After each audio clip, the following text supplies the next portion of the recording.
each other and telling me more and more and more and more stuff. And then I'm coming to the group and letting everybody else know, and everybody has these questions and everything. It's like nonstop that week. And it was no knock on you whatsoever, and I'm sorry that it ended up that way. But I've always been like that from the get-go in this game. 2 or 3, I think 2 or whining definitely 2 times, maybe 3 times. And the same thing that happened with the ERic situation. I mean, I think all I did was come and lay it out for everybody.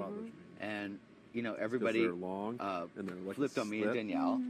I mean, if you want to vote one way, that's cool. They're not even like looking at you, but you think they're looking at you. That's one thing. Jumping up and down, celebrating in the bathroom, telling us, "Oh, he's gone, he's gone, he's gone," and then like using that. I wanted ERic gone at that, and when I heard all that, I was happy about it because I cared about Nick and the situation. Oh, no, I haven't. But Dustin, after everything was said and done, Dustin the next day was like, "Amber, they're going to come after us." You know, I'm like, "No, we have a free week to get back together, work everything out, and it'll be fine." I'm like, "Dick and Danielle are not going to do that." And he's like, "Yes, they will. Yes, they will." He's like, "We're a strong pair in the house." I'm like, "So what?"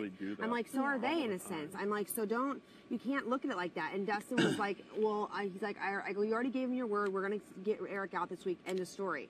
And then when it came down to it that day, it was that day Dustin came and he's like, "I'm not voting to keep ERic." And I'm like, "What am I supposed to do?" He's like, "You can do what you want to do." And I'm like, "Well, I already swore on my daughter, which I learned my lesson with that. I'll never do that again." And I was like, so basically, he's like, "Please don't tell Dick. I don't want him to know." Yeah, but it was everything. It was the way that everything went down. As soon as Jessica won HOH, everybody was over there jumping up and down, and then everybody was like screaming at me, like right off the bat. And I went off on Dustin because he's a lying sack of shit, number one. And then out here, everybody else, Jameka, you, like everybody. And it was just like, okay, well, it's the whole house against me and Danielle. And that's exactly what it was.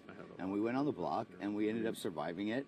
And amazingly, I was never against Danielle, and she knows that. When she came up in the room that day and talked to everyone, everyone was like jumping on her. I'm like, let her talk. I was like, Danielle, she has a point. She has a point. I proved. I was sitting there, like, making people realize they need to talk, like, let her talk. And she was like, "Thank you, Amber." And, like, I've always been close with Danielle. You know what I mean? Yeah, we grew apart with the whole Nick thing and everything. You guys thinking, like, I had something to do with it or whatever. And that was talked about, and that's fine. No, you're the only one that said anything about that. I've never brought that up. Never, not once. And I don't think that she has either. You don't need somebody with